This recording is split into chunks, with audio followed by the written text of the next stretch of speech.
We have a very interesting subject this morning, and of course it'll probably be interesting and unsolved when we finish, because it deals with one of the most curious and neglected areas of human research, and that is the magnetic fields, not only of man, but of the universe and of the smallest atom.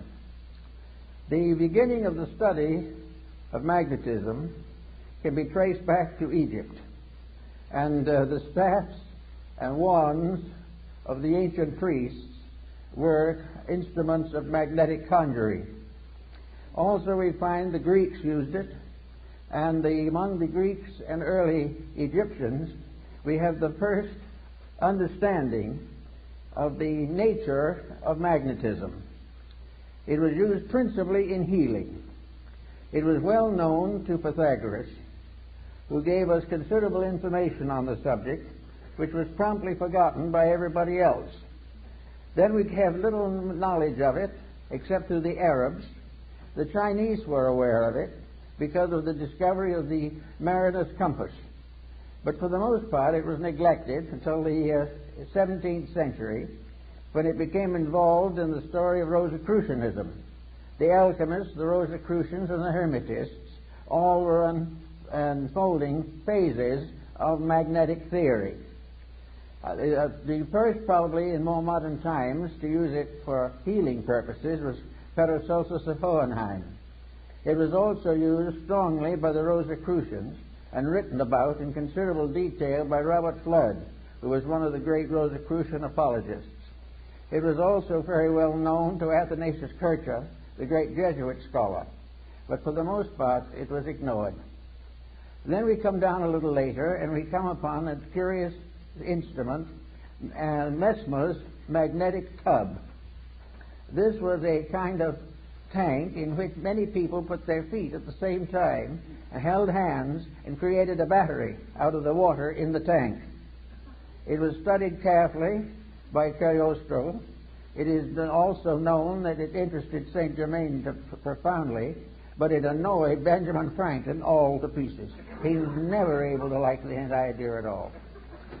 After the developments of Mesmer, which were promptly denied by nearly every field of science, the matter dropped into comparative obscurity until more recent times, when within the last 20-25 years it has been revived strongly.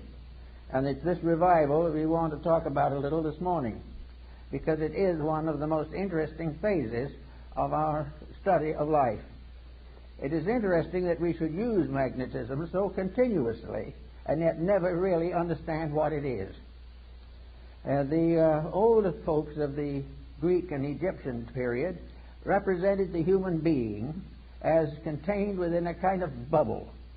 This bubble was referred to also by the physician and who did the human atmosphere studies, Dr. Kilner of the University of Liverpool. Incidentally, the magnetic theory is based upon a very simple fact, namely that what we call empty air is not empty at all. It is the most profoundly used all the elements that we know anything about. We all live within air and have our being, and we know that if air fails, we die. But what we do not realize is that air is not just some oxygen or helium or something of this nature. Air is something in itself. It is a substance of itself. It is a substance so real and so important that it's almost impossible to estimate it. It is a tremendous field of magnetic energy. The atmosphere carries the magnetism of the sun. Ptolemy of Alexandria was one of the first to recognize the manifestations or emanations of solar light as containing an energy in addition to merely a luminous factor. The study of the magnetic powers of the sun will be more or less clearly understood by the study of the seasons. Winter, summer, spring, and these things have all to do with a magnetic factor in the air. And we think of it only as in trying to explain it as a physical astronomical phenomena, since as the rotation and revolutions of the sun and planets. But each of these planets is a field of magnetic energy. And this energy comes to us through what we call air. Now, what is air, actually? Well, we have scientific definitions of it, but there's something more to it than that. Air is something in itself. It is a substance. It is not only a condition of climate or of weather, it is a basic factor in the contributions which make up existence. One thing we have learned from television is that air transmits. We know, for instance, that we can have all kinds of programs on the air at the same time. And they can come from all directions. And they can overlap and interlap. But each one will remain separately identified as though it was moving in a channel or a circuit of its own.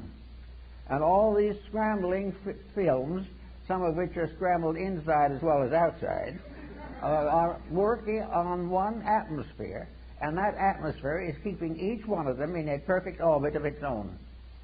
You can have a dozen programs, maybe turn them on, turn them off, but none of those programs is going through the air in the form we see it. We see the murder committed on the screen, and we see it broadcast into a theater somewhere or into a home. But it isn't the murder that's going into the home. The murder has not been visible when it went through the air. Something went through was vibration. And this vibration in the magnetic field can be divided into an infinite complexity of separate emanations. In other words, if we had 1,000 different channels, they could be differentiated in the magnetic field so that each one would be broadcast correctly and properly for whatever it is. Thus we realize there's something out there besides air, something besides helium and oxygen, something besides the ordinary factors we take into consideration scientifically. We are in the presence of a mysterious agent, an agent that is part of everything that we are. Now, studying magnetism as it comes into the human body, we discover along with Tilda that each human body is surrounded by an etheric or energy field. This energy field is sometimes referred to as an aura, but it is not the true aura that we think of in metaphysics. This magnetic field is an area of energy. This area of energy forms an egg-like atmospheric sheath around the physical body, usually extending 3 to 5 feet from it in each direction. This energy field is the basis of virtue, because this energy field depends for its reality, its serviceability, and its protecting power to mood, emotion, thought, and the attitudes of the person around which this magnetic field is gathered. In other words, the individual, if they are normal, if mentally, emotionally, and physically they are keeping the rules, this magnetic field forms a tremendous protection. It is normal, it is healthy, it is constantly able to handle infections and all kinds of difficulties. It will help to heal wounds. It will help to recover the use of functions and organs. And if we are deprived of some part of the body, it will try to compensate for it. As long as the individual takes proper care of his magnetic field, it will serve him. Now, this is a phase of morality that is generally overlooked. It is assumed that these magnetic fields are something you don't pay much attention to. They're there, maybe they'll help a little. But the truth of the matter is that practically the whole survival of the individual depends upon maintaining the integrity of this flow of energy into the magnetic field. This energy comes from the sun. It comes through a mysterious energy tube in the magnetic field. It enters the individual through the crown of the head. It disseminates through the entire body, and it's excreted back again through the lower centers of the body and is recleansed by the solar energy. This is a kind of a little private tank or capsule of life that we are all carrying about with us all the time. Now, the problem of morality in this is very definite. The moment we break rules, we damage that magnetic flow. We have got to keep the laws of nature, and these in turn are the laws of God, or the magnetic field fails. It can fail because of physical intemperances, which reduce its integrity and reduce its power. It can be wasted in riotous living, which is a common cause these days. It can be variously destroyed by moods, by attitudes, by fears, by complexes. It can be destroyed or damaged by alcohol, drugs, narcotics, all kinds of things. But if this field is damaged, it immediately reacts into health. It damages the individual's vitality. It makes him more easily subject to contagions and infections, and it definitely shortens the life expectancy. Now, if this is so, why do we want to consider it as a moral factor? In other words, what is morality? To the ancients, it was obedience to the words of God, or the laws of God. In more modern times, with more intelligent people, it is obedience with the evident will of deity as manifested in creation. Virtue lies in whatever builds up the magnetic fields. Vice is that which tears them down. No human interception can interfere with this in any way. Therefore, if we are good, it's not because the book says we should be. It's not because it was thundered by the laws on Sinai. It is because we keep the rules of the integration of the human structure, that we use the magnetic fields correctly and protect our health and our happiness and our well-being in that way. Now, we think of the magnetic field as surrounding the entire structure of the body, as Kilner shows in his work on the human atmosphere, and Babbitt also in his study of the atom. This, however, is only a phase of it. Each part of the body has a magnetic field. Each unit within the individual has its survival in a unit of energy. And this unit of energy is present in the smallest subdivision of imaginable space. It is in the tiniest atom. There is no such a thing as a dead particle in the universe. Even if it is killed by something, the very disintegrating process is a symbol of life energy. Therefore, we are confronted with the natural problem of realizing that virtue is to keep the law of the energy field. Now, the law of the energy field, just by coincidence, is also the law of integrity. The energy field is what establishes right and wrong.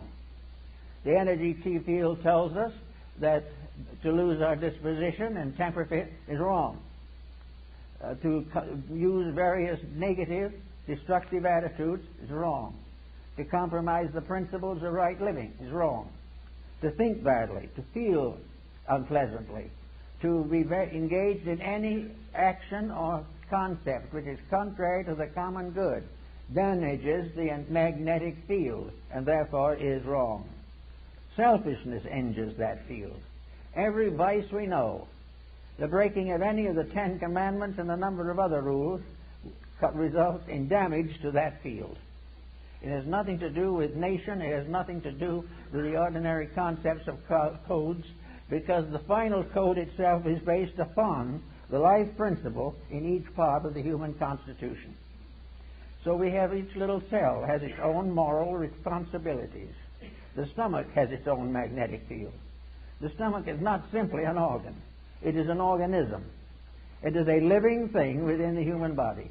The same is true of the heart, the brain, the glandular structure, all the organs, the intestines, all the motor system, the nervous system, the endocrine system. These are all entities.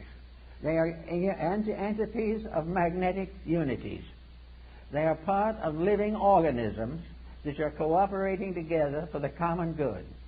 To abuse one is to damage all. To neglect one is to neglect all. Each of these organs has its own field in the body, and all these fields together constitute the grand magnetic field that surrounds the complete person. Now we go inside of this for a moment to see what we're dealing with. So we go back to Pythagoras, who was very timely in that. He tells us that in Egypt there was a temple in which therapy was the result of this contemplation of symmetrical geometric solids. In other words, the images of therapy were mathematical cubes, octagons, and various forms, dodecahedrons, each one placed upon a kind of altar or pedestal for the contemplation of the Sephirah. All were symmetric geometric solids, perfect and complete in structure. To look upon them was therapeutic, because to look upon them accepted their energy as a reality in our lives. Now, these stone solids apparently were not alive. They only gave the impression of value, but actually they were alive. Every form in nature, natural or artificial, has a magnetic field. From the tiniest atom to the greatest galaxy, the magnetic fields are present, and the rules of each of them must be obeyed. Now, if an individual looking at a geometric solid sees in it a perfect proportion, this realization enters into the subconscious life of the person.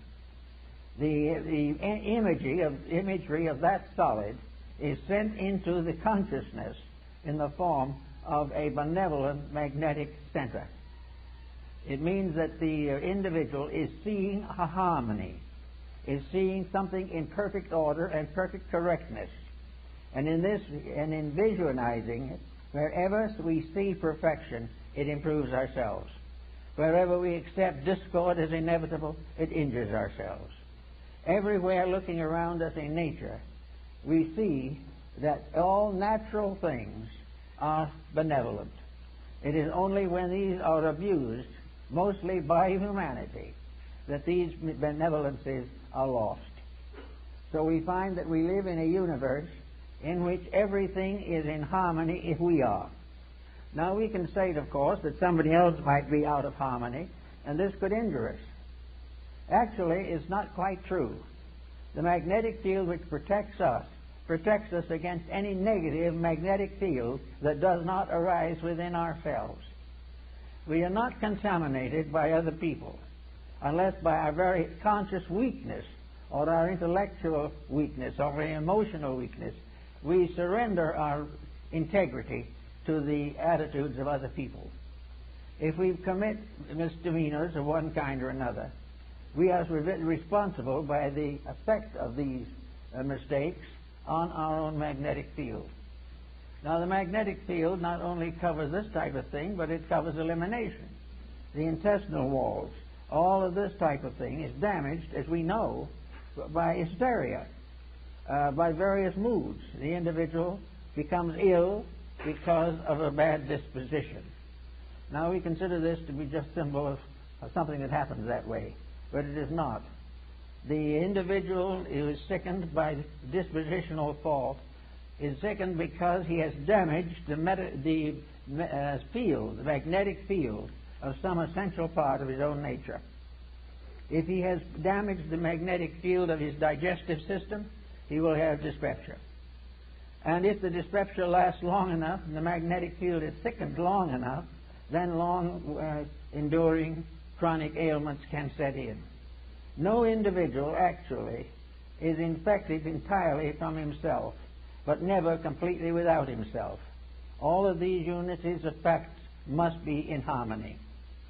Now, in the Rosicrucian philosophy, we had alchemy, the transmutation of various phases of life.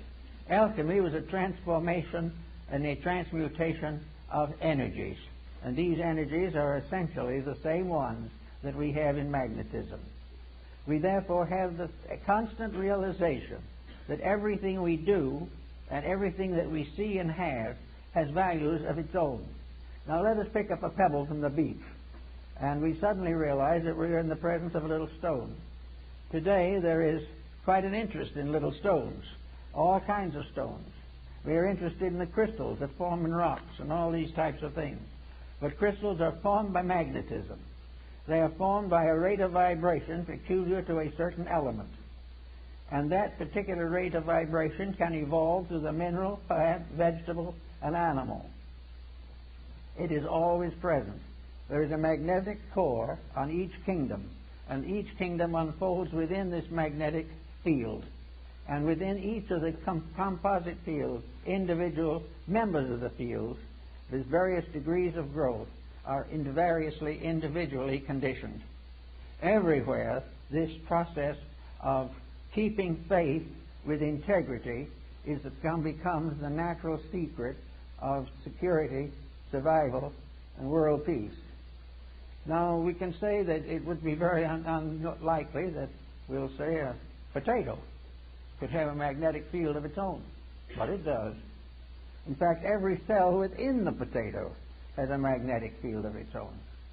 Therefore, we come into the problem of nutrition.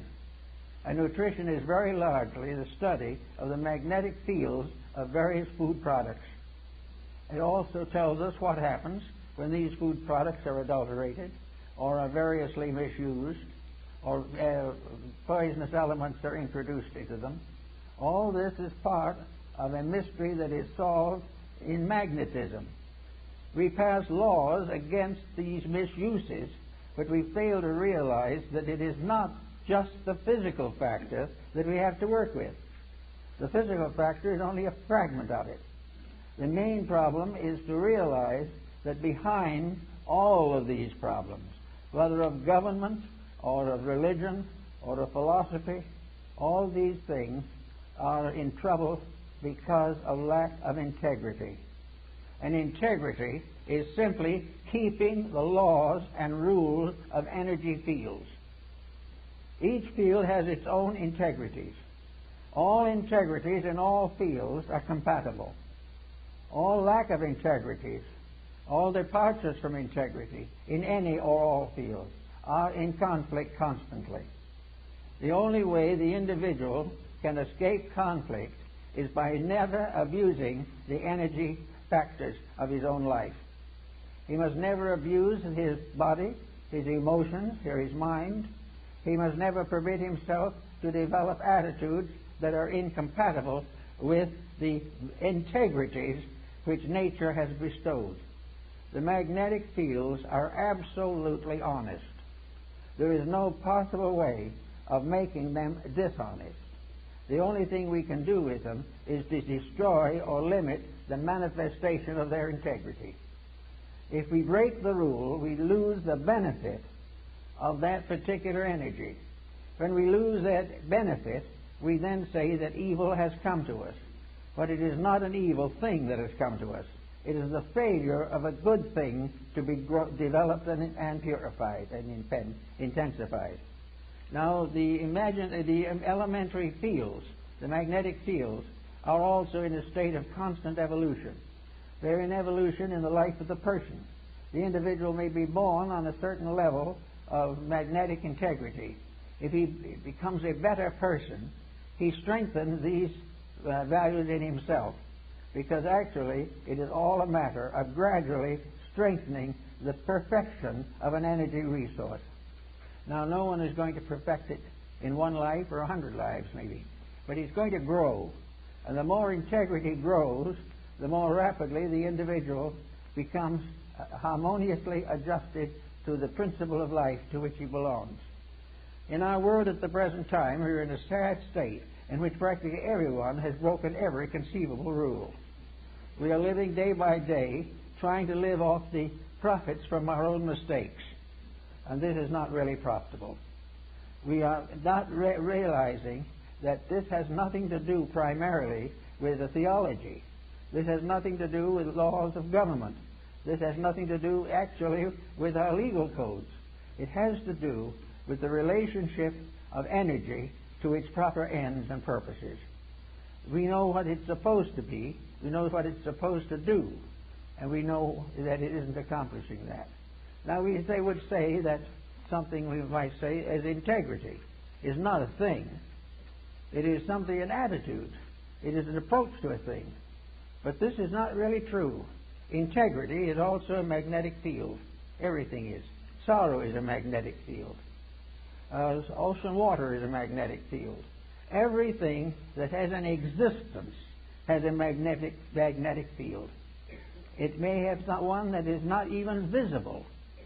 And the whole of our atmosphere, the whole of the world in which we live, is one mass of magnetic interplays. But as long as these are kept honest, they are all compatible. And a universe in which there was no dishonesty would be free from every infirmity. But it's not possible as yet to achieve to this.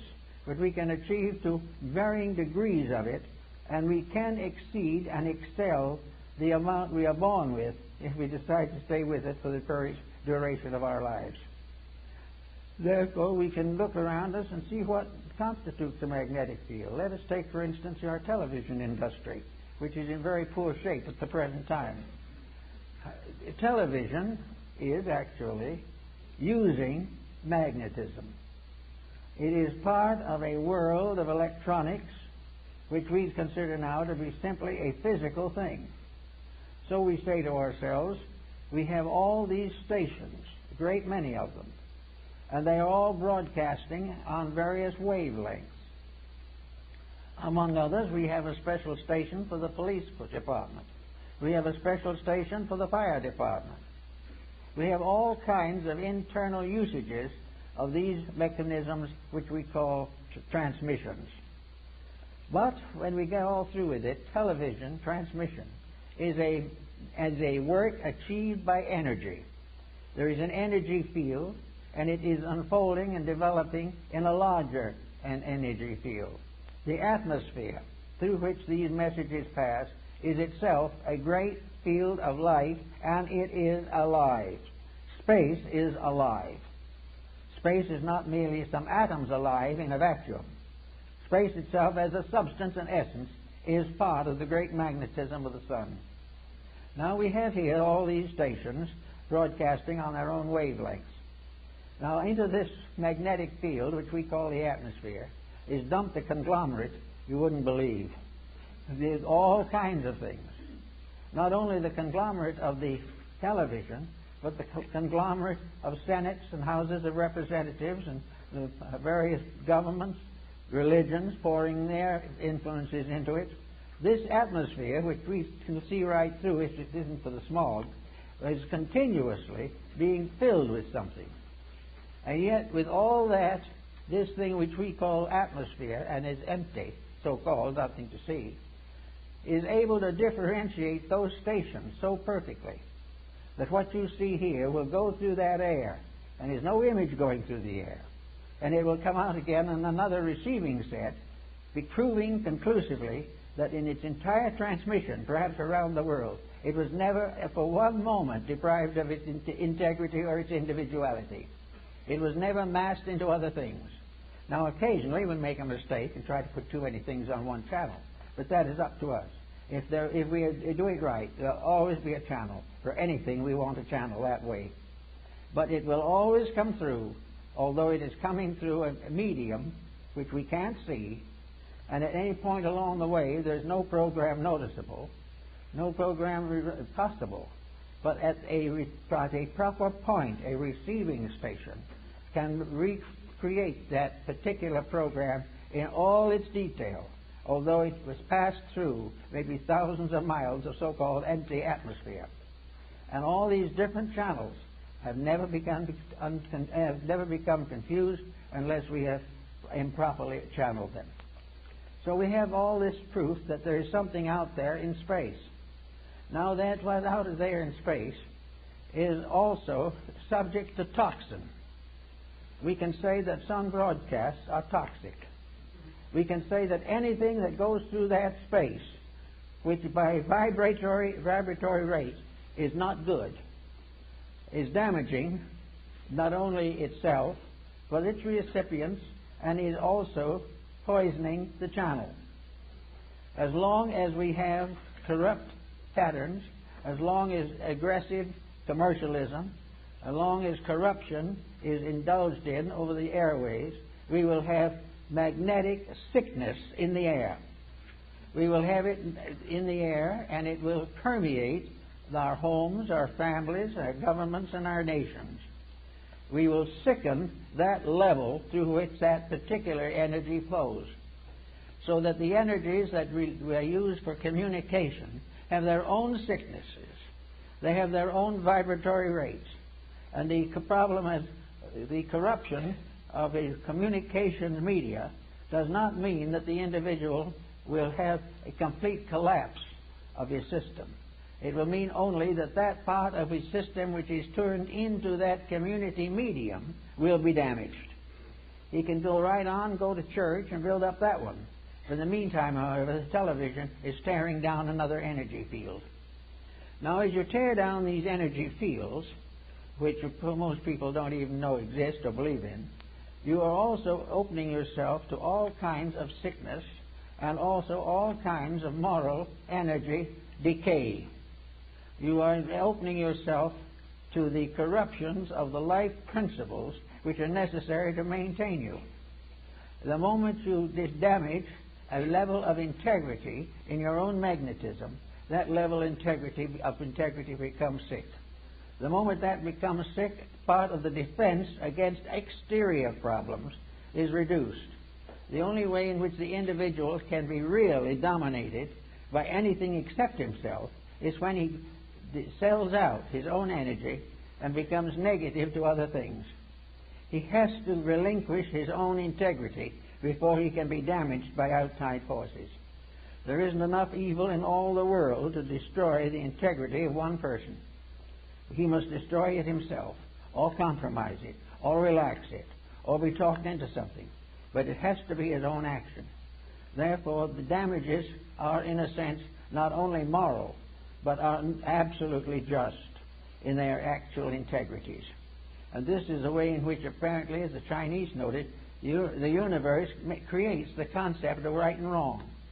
This right and wrong is simply a matter of what builds up and what tears down the essential energies upon which life depends. So we have this problem in every field of life. We have it in the narcotics problem. We have it in a large part of commercialism.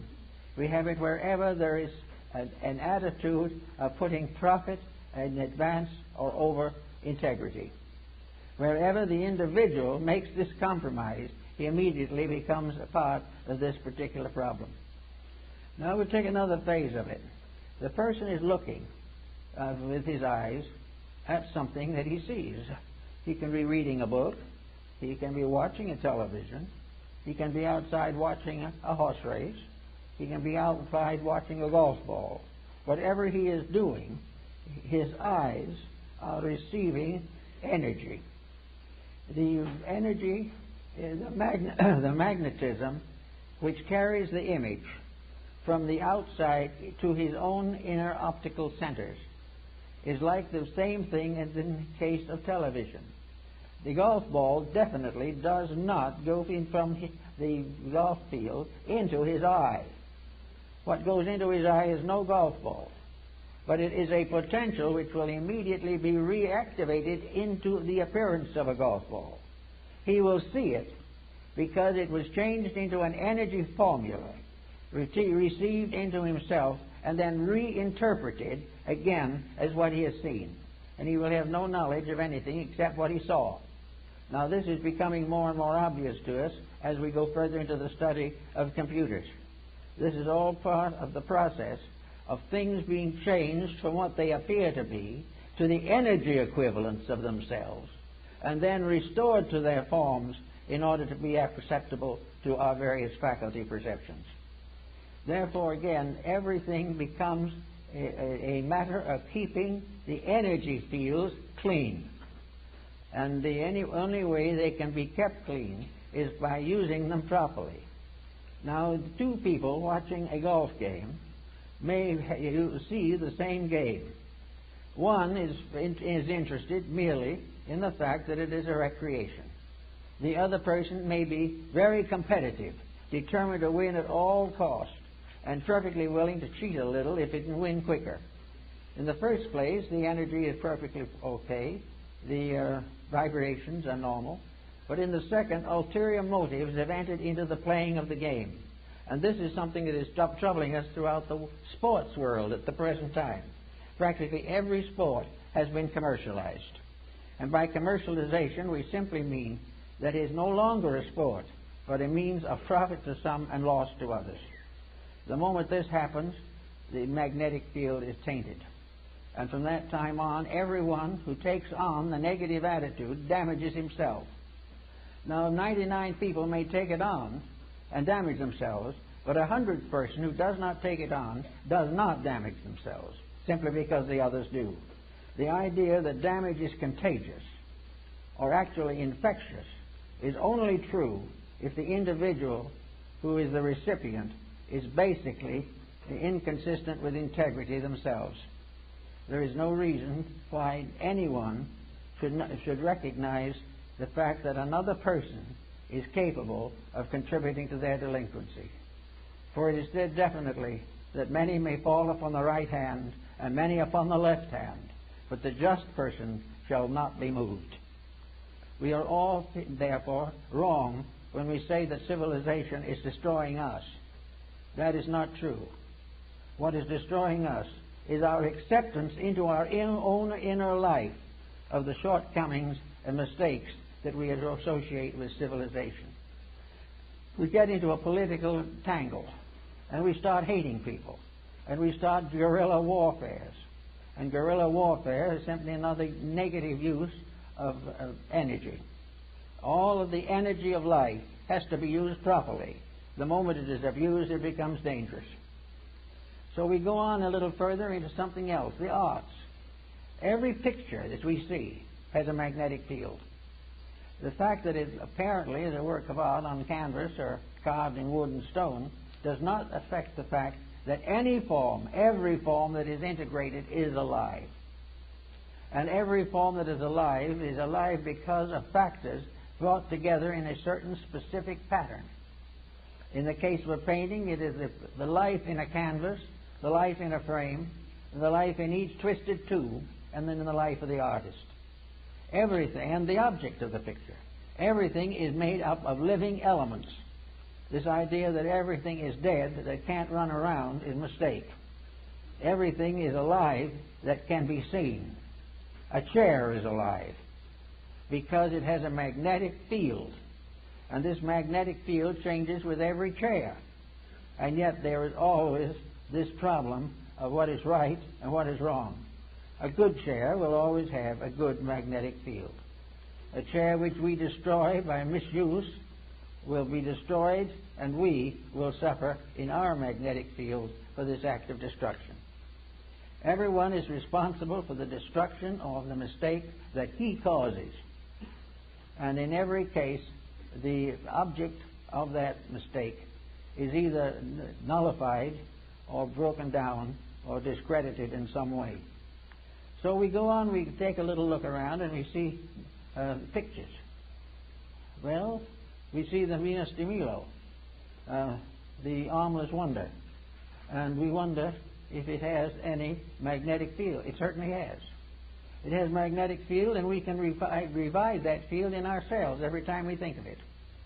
If we've ever seen the picture, that picture's image or the statue itself will be with us as long as we live. It's what we do about it, is not very much usually, but it's there. It's a fact. And if the picture is good, and the painting is good, and the carving is proper, these all add to the goodness of things.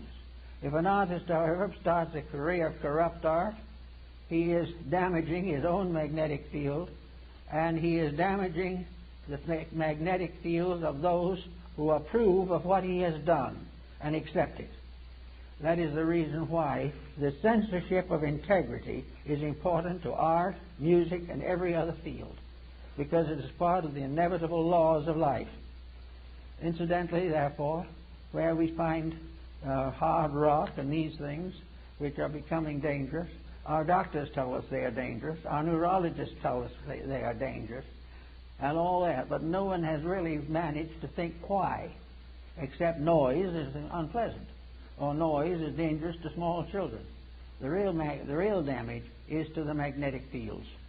The magnetic field of the small child can be so badly damaged that it can never really recover. Because if it happens before it has the age of consent, before it reaches up to the point where it chooses its own life, it has to be dependent upon someone. And the person upon whom it is dependent is also damaged. if they do not demand integrity. Wherever the integrity is damaged, the one who causes the damage is the primary one who must pay. And if the individual causes his own damage, then he is the one that must pay for it. But the damage is not in the building or in the rock or in the stone. It is in the magnetic field. It is in that part of ourselves which we depend upon to maintain our various integrities. Today, neurosis and other emotional ailments are very frequent, and we have to give considerable thought, therefore, to the causes of these things. We look around us and we see a generation which has lost all sense of value because it doesn't even believe in value. It also has been corrupted by the example of a previous generation that has torn down most of the ideals and dreams with which the civilization has been built. The only way we can really get to this would be through a reorganization of our science of energies.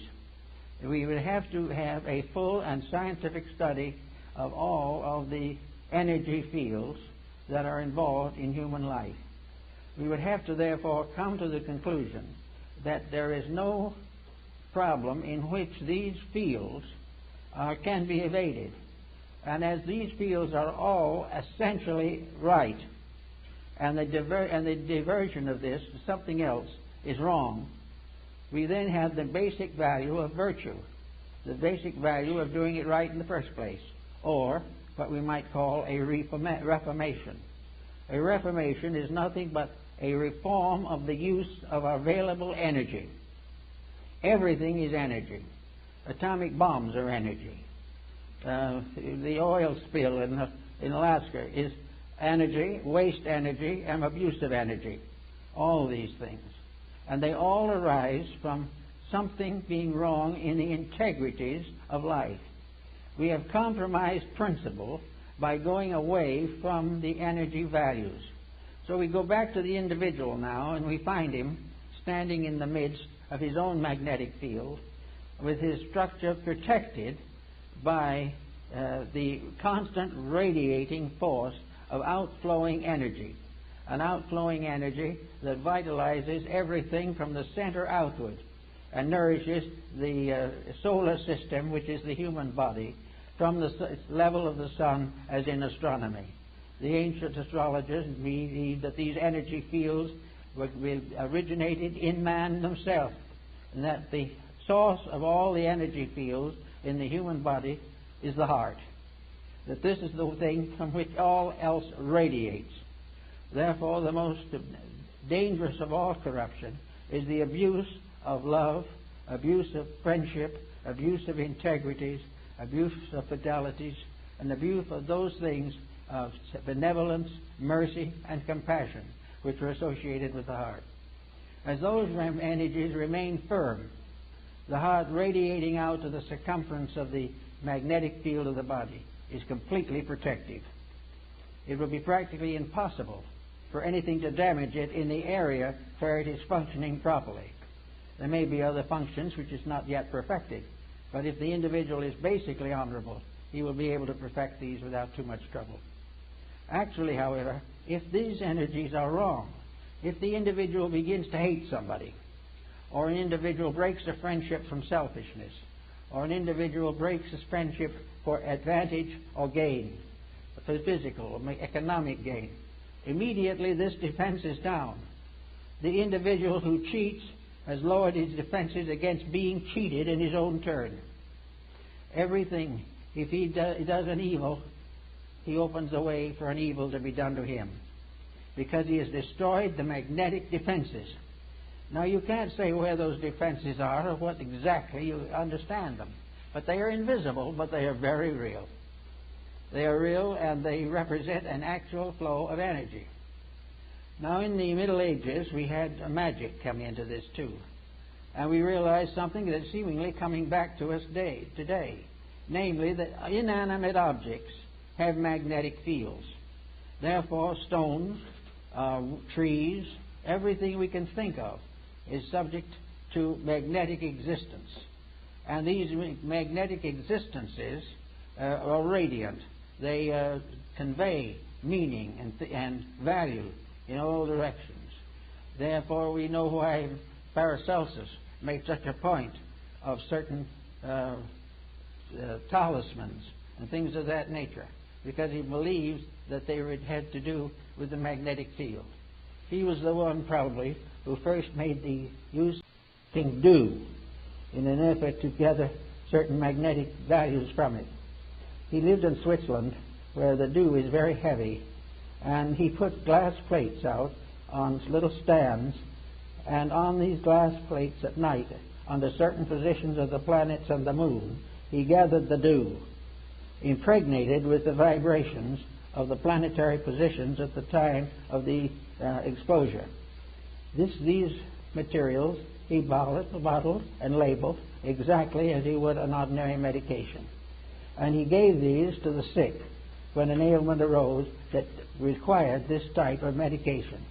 He therefore developed something that was almost the same as a very high degree of homeopathy, where natural remedies derived directly from nature without conditioning of any kind were suitable to correct certain difficulties which might arise from the depletion of natural resources. This is the same as almost every other phase of life. Religion, for example. Every building, every church is a living entity. Every bank is a living entity. Every war office is a living entity. These things are not merely buildings. They are embodiments of attitudes. Everything is alive with the quality for which it was created. The war office is tied to war. The bank is tied to banking. But banking is a living fact. It is the banking that is the real living involvement in the so-called story of banking. These things are all alive. And each one of these, as it comes into life, is born with a certain responsibility. We will say that a young person born into a family is born to help to maintain that family, but protect it, serve it, and serve with it for the completion and perfection of the community. The same is true of a bank. A bank is part of an organization, part of an entity, part of something created for a purpose. Now, if the bank fulfills this purpose honorably, it is then healthy. If, on the other hand, it decides to make an unreasonable profit, if it decides to sacrifice its integrity for the advancement of its own institutional existence, there is trouble. The bank will ultimately go broke. The stock exchange, when it was created to help farmers and merchants to share their goods and make proper and reasonable investments, as they all sat together under a tree in the south end of New York, if this institution had remained a benevolent organization for service, it would be still probably very practical and very useful. But instead of being that, it has now become a structure of misuses and abuses. And the result is it is gradually destroying itself. Now, entities. A republic is an entity. It is a magnetic field. An autocracy is a field. A monarchy is a field. A communistic institution is a field. Every one of these organizations use energy. They use it in 1,000 different ways. Political speeches, harangues on the street corners, battles in the alleys and back roads. Everything is involved. And every one of these energy fields that becomes corrupted in any form or in any way is doomed to disaster. Therefore, our code of honor is not based upon the Mosaic Code alone, although that is a very good one. It is actually based upon use and abuse. There is no possibility of an abuse succeeding. It will seem to succeed for a little while. It will succeed in the same way that an abuse of the body will apparently provide the individual with an opportunity to make very serious mistakes. But in the end, the energy fields pay the bill. Every misuse of life responsibility, use of basic materials, the abuse of forests, the abuse of water, the corruption of air, all these things are paid for in magnetic defects.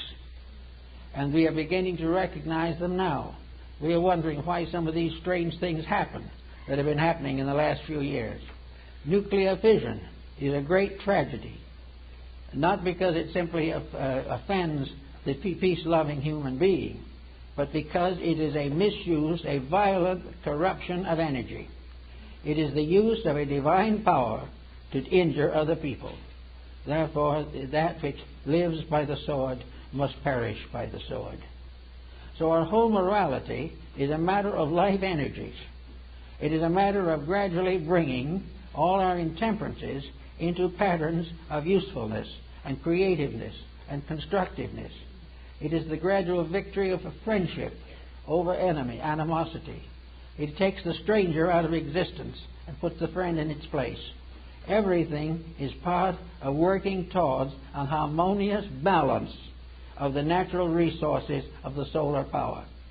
Everything can be used to advance the common good, but everything that is used to destroy will be destroyed by its own destructiveness within itself. Now, another phase of that is now coming into focus very strongly in the problem of general reformation in human relationships. We have today a problem of marriage, divorce, adoption of children, all these different moral issues. Now, we're going to have to finally settle down, and every person will have to decide whether he is going to fulfill his own purposes or whether he is going to obey the laws of nature. If he obeys the laws of nature and understands them, things will be solved. If he keeps on doing as he pleases with no consideration for values or for the rights and purposes of nature, he will be in trouble. Everywhere it is energy that must be properly used. Now we have now considerable emphasis upon the creation of new energy symbols. And this is more or less an interesting phase of our problem. The ancients used all kinds of symbolic designs to indicate energy. They had their pentacles and their signs and their symbols and their images. And in metaphysical thinking, philosophical thinking, there was a great emphasis upon meditation and the mantras and mudras of the esoteric doctrines. These are very important. But now comes the question. Meditation is a mood for the distribution of energy. The power of meditation has to do with the use of magnetic energy. Therefore, the problem of meditation is very simple. You say to yourself, I want to develop a higher grade or higher level of integrity.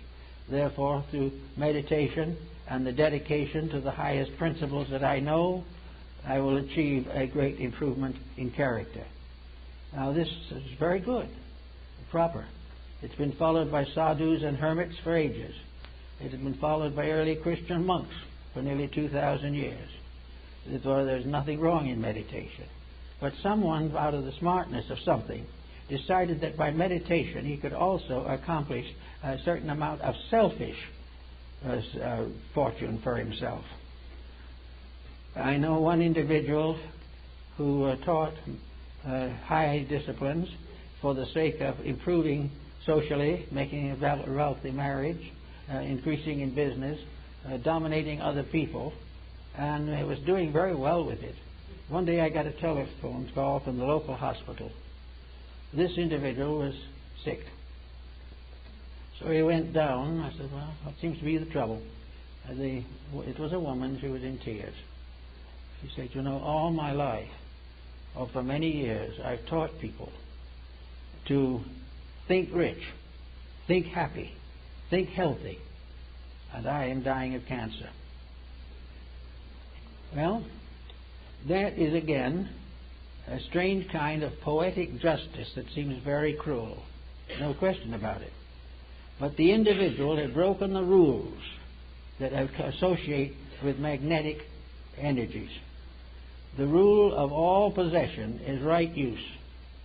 The use of all esoteric doctrines and disciplines is for the advancement of the common good. And when we start meditating for a fortune or something, we are headed to trouble.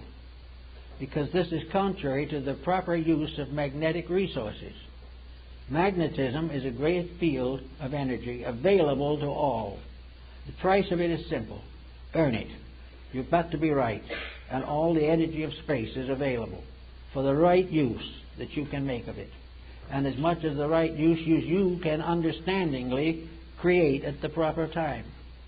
But the moment the individual becomes selfish or self-centered, the magnetic field of his own body begins to fail. Kilmer pointed out that there is great difference in these matters, and other scientists have noted that where selfishness comes into a religious situation, there's always a disappointment. And where we are selfish in marriage, where we are selfish in relationships, we are destroying the defenses of our own magnetic field. Now actually, there is a certain poeticness in this injustice on these particular problems. The individual who is selfish and abuses the field loses the protection of his own life against the selfishness of others. If he loses his own protection, then the selfishness of others can move in on him. And if he tries to take something from another, he also opens the door for that person or some other person to take something from him. It is reciprocity. Energy is the most important and priceless of all ingredients. It is something that everyone needs and must have. The waste of energy, the abuse of energy, is the abuse of the magnetic fields. The moment they are abused, they fail us. And very often the failure is a kind of poetic justice. It is something that happens that we can't explain. But I think we find it was clearly indicated in Goethe's line of Faust. It says, how closely fate is linked to virtue, doth never to the fool occur. Had he the wise man's stone, I swear it, the stone had no philosopher. Wherever we have skill, we have knowledge, we have unusual abilities, we have been given good educations, we have been perhaps by good parents advanced in as much morality as possible, and then we go out and immediately sacrifice all that we have gained or has been we have been helped to have on our own personal selfishness. That means no wise man's stone for us. That means that we will not be able to succeed because we have, in a treasonable manner, perverted that which was our constructive birthright. So we're here today as part of a world of selfish people. We're here today with everybody trying to get theirs before somebody else takes it away from them. We're here in the presence of governments of questionable integrity, products of questionable value, and also another general factor which we must also face. And that is, we are now nearly 5.5, almost 6 billion disillusioned people. We have not much faith in anything. Every day the newspaper helps us to lose what honesty and faith we might have. We can become finally convinced that we live in a completely corrupt world. Therefore we are bewildered, we are intimidated, we are worried, and very often just simply give up and follow the line of least resistance and go down with the rest. Now this isn't really the way it was intended to be. Actually, the bad news that we have has nothing to do with us unless we're part of the bad program. Now you might say, well, it's nicer to imagine a world in which we could all work together. There's no doubt about it. That would be much better. But until such time, the individual who is trying to be right has got to be careful that he is not infected by a common disillusionment. He cannot afford to say everything is wrong and mean it. He's got to hold inside of himself a realization that principle is the basic value, and that regardless of what happens in the world, he cannot lose sight of protecting his own energy resources, because it might just so happen that he could be one of those who could help to change the course of history. In other words, disillusionment, despair, discouragement, bitterness, anger, frustration, all these do nothing to the person against whom they are turned, but they do everything to the individual who uses them. Therefore, no matter what we read in the paper, no matter what comes to us over the radio or in television, the individual must retain within himself the realization that there is a great good behind everything, and that that great good will succeed, and that this magnetic field we're talking about, which extends not only through this solar system but through the entire galaxy, decrees within itself by its own immutable process that evil can never win. We must go through certain travail in connection with it. We have to finally learn to our own satisfaction that we can't do it badly and be well off. But until such time, values never change. Never will we be punished for what somebody else does. Never will we be rewarded for the virtues of others. We must achieve these things ourselves through our own efforts, through our own integrities, and through our own dedications. And all of this is added up in a mysterious bank account which is called energy or magnetic resource. It is there to serve us. It is there to serve the individual who does wrong. But if the individual does wrong, the service collapses, and the individual who does wrong finally finds the energy turns back upon himself, and the corruption continues. We must keep this center of consciousness within ourselves in a condition of correctness.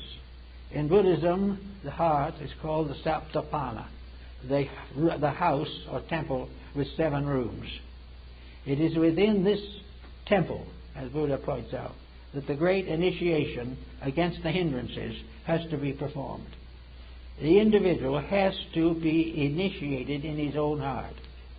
He must accept as a fact that his own integrity is his only strength, and also that his own honesty is his only wealth.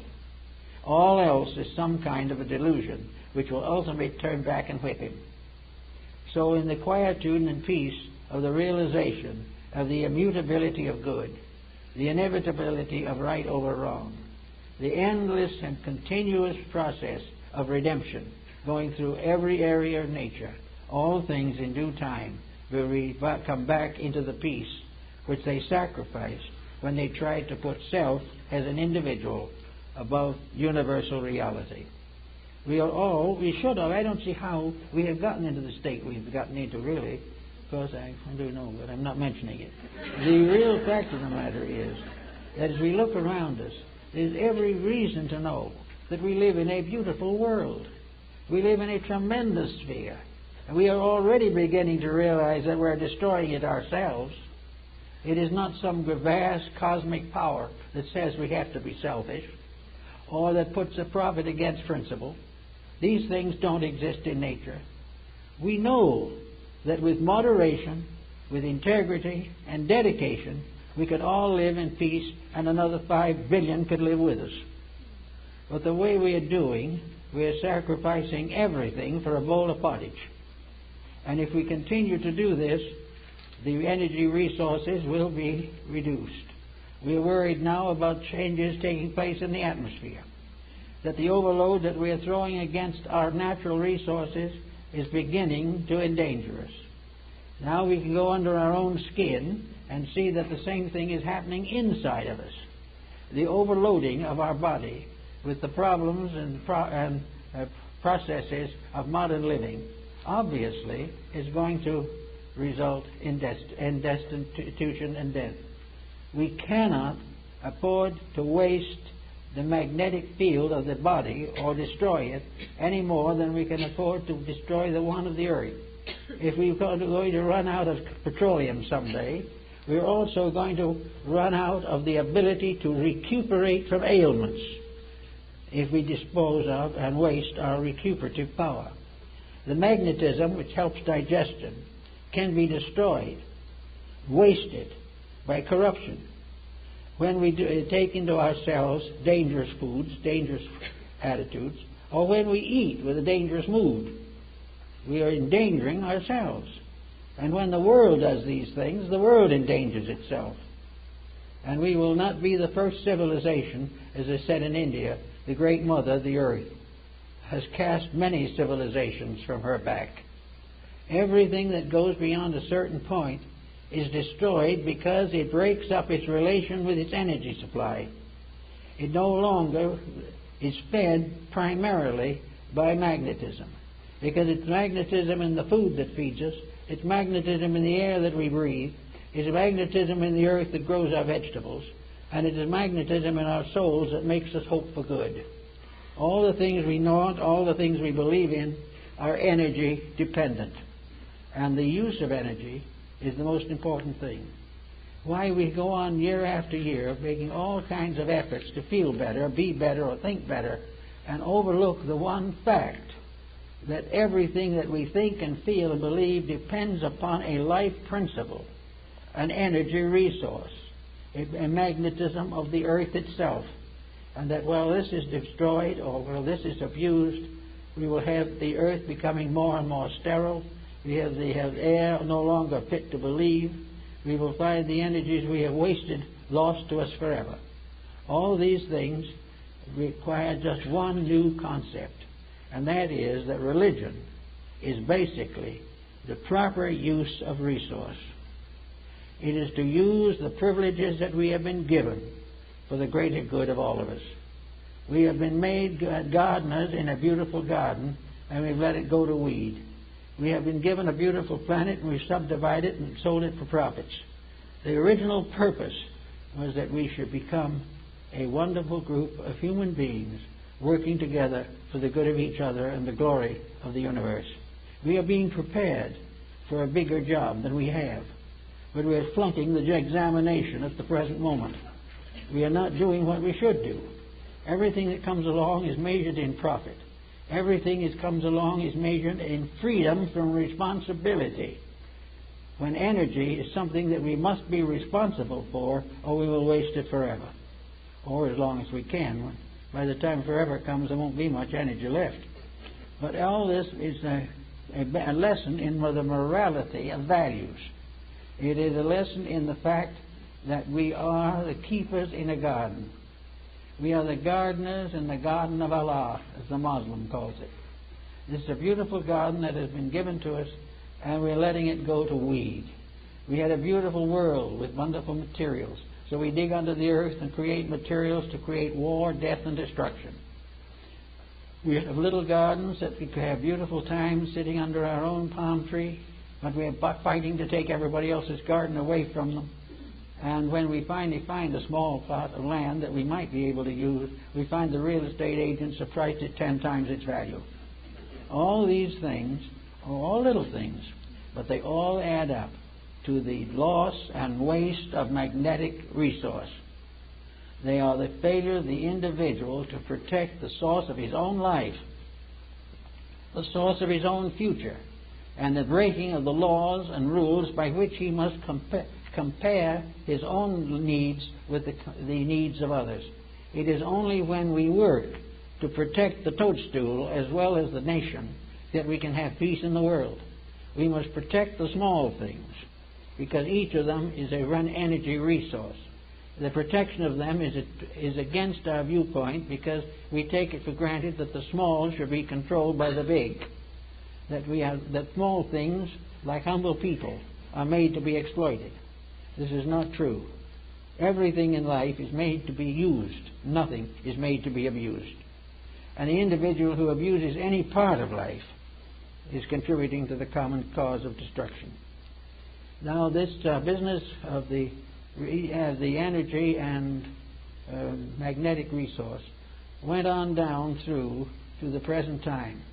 And now we have a new measurement for it, and that is the development of a large group of electrical devices by means of which it becomes apparent to us that it is possible for the human being to make use of any energy as he sees fit.